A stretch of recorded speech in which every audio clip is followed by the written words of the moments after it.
प्रभु मिलन का अवसर। एक बार की बात है, कुछ धनवान लोग एक महापुरुष के पास जाया करते थे, परंतु वहां जाकर भी उन महापुरुष से सांसारिक वस्तुएं ही मांगा करते थे। वे संत जो भी बोल देते थे वह पूरा हो जाता था। वे लोग बहुत प्रसन्न होते, परंतु उनका मांगना समाप्त नहीं हुआ। एक दिन महात्मा जी ने विचार किया कि ये लोग सांसारिक पदार्थों को एकत्रित करने में अपना जीवन नष्ट कर रहे हैं, अब इनको कुछ समझाना चाहिए। एक दिन संत जी ने उनको कहा कि आप मेरे पास आते हैं और मेरे कहने से परमात्मा आपके कार्य पूर्ण कर देता है, आप लोग प्रभु से सीधी बात क्यों नहीं कर लेते। उन्होंने कहा कि महाराज, हमें कैसे पता परमात्मा से कैसे बात करनी है। संत ने कहा कि वह मैं सिखा दूंगा। सभी बहुत प्रसन्न हुए कि अब हमारा कार्य और भी आसान हो जाएगा। संत ने कहा कि प्रातः जल्दी आना। वे सभी लोग दूसरे दिन प्रातः संत के पास पहुंच गए।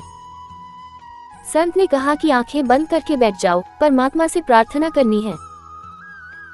जैसे मैं बोलूंगा ठीक उसी तरह मेरे पीछे पीछे बोलना है। महात्मा जी ने बोलना प्रारंभ कर दिया, हे प्रभु, आप सर्वांतयामी हैं, आप कृपा करके हमारी समस्याओं को समाप्त कर दो। हे ईश्वर, आप तो भली भांति जानते हैं कि हमें कितनी चिंताएं हैं, कभी इनकम टैक्स की चिंता तो कभी सेल टैक्स की।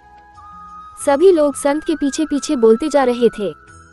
संत ने आगे कहा कि हे परमात्मा, आप कृपा करके हमें कभी भी मनुष्य शरीर न देना, बल्कि हमें कुत्ते, बिल्ली, गधे इत्यादि योनियों में भेज देना। ये सुनते ही सभी ने चौंक कर आंखें खोली और कहने लगे, महाराज, यह आप क्या कह रहे हैं।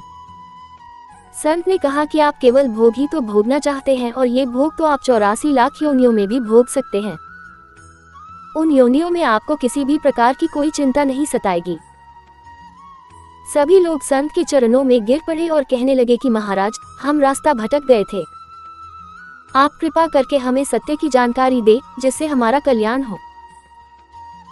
तब संत ने उन्हें ब्रह्मज्ञान प्रदान कर ईश्वर दर्शन करवाया। फिर संत बोले, मनुष्य शरीर प्रभु से नश्वर वस्तुओं को मांगने के लिए नहीं, अपितु प्रभु से प्रेम करने के लिए मिला है। इसलिए मनुष्य तन प्राप्त करके भी यदि हम मानते ही रहे तो ये ठीक नहीं, क्योंकि हमारी आवश्यकताओं के अनुसार तो उसने हमें पहले ही दिया हुआ है। जीवन आपका और निर्णय भी।